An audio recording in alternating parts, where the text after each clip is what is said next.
Mina olen siis Eleri Artus ja olen Klindi brändijuht.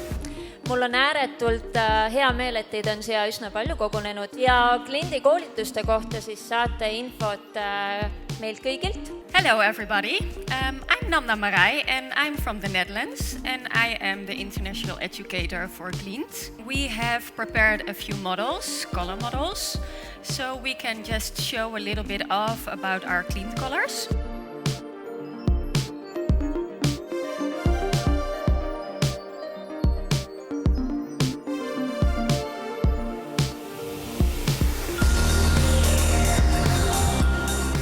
Mina siis esindan Donna Nordicat, mis on Eesti bränd, juba umbes 8 aastat Eesti turul olnud. Teeme kleite põhjamaistele ehk siis Eesti naistele.